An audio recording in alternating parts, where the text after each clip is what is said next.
So that's what he's telling us.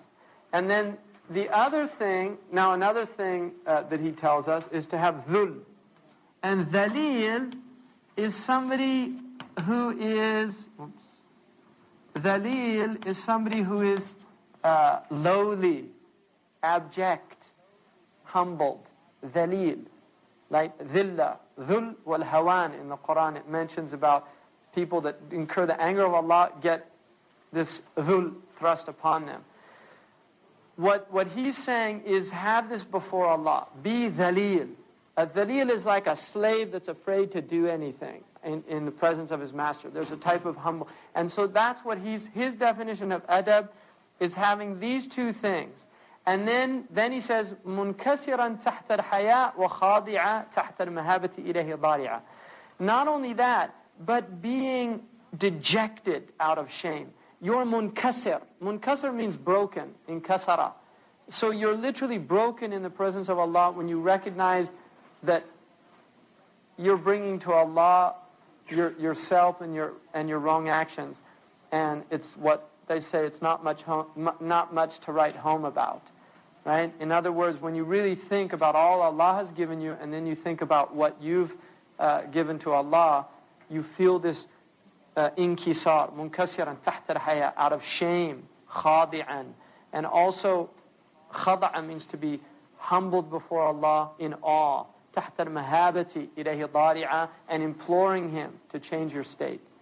So this is what he's saying is adab with Allah. And then he says, ملغ مرادك إلى مراده خال من الطمع في عباده. That you give up what you desire, your designs, you're emptied of them for what He desires of you. So now what it's saying is you're giving up what you desire. And the Prophet ﷺ said, or is reported to have said, لا يؤمن أحدكم حتى يكون هواه تبعا لما جئت به.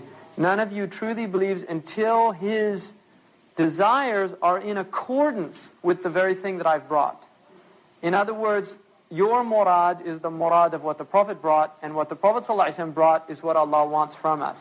So that's what he's saying is adab with Allah, is to give up your designs for His, emptied of desire, and moreover not having tama'.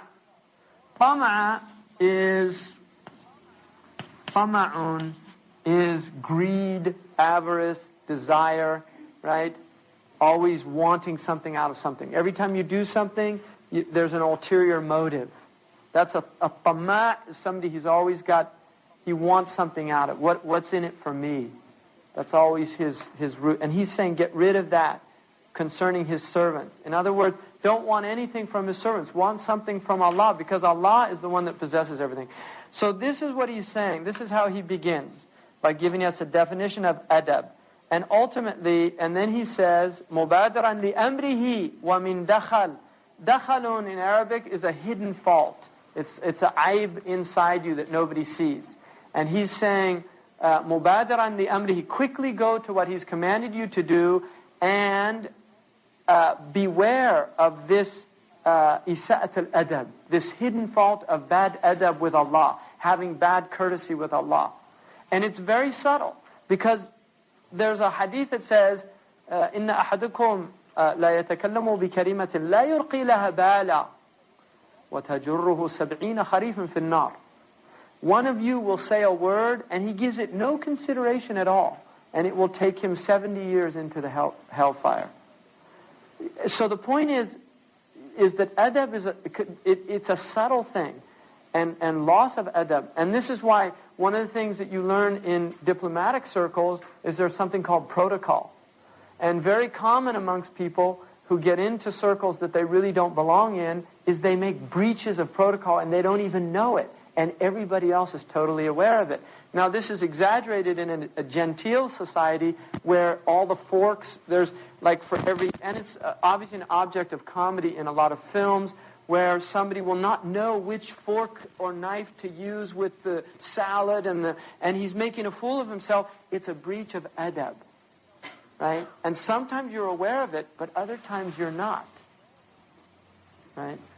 Now, obviously, with Allah subhanahu wa ta'ala, there are many things, if you don't learn the commands of Allah, you won't know when you're breaking them.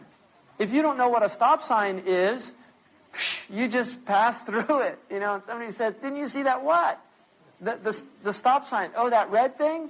Is that what that means? Yeah. If you don't know what it means, you don't care. You just go right through it.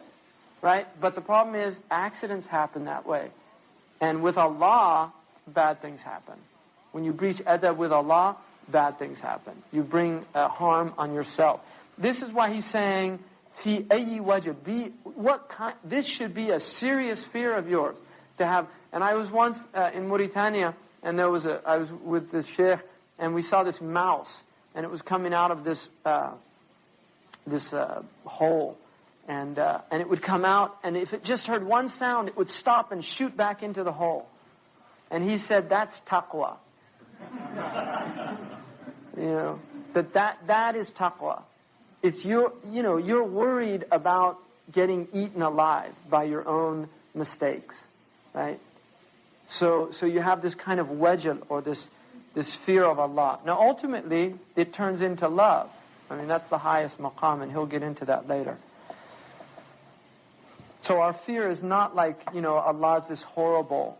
No, on the contrary. But you don't want to incur the wrath, because Allah does have a wrath. And then he says, here, I'm going to go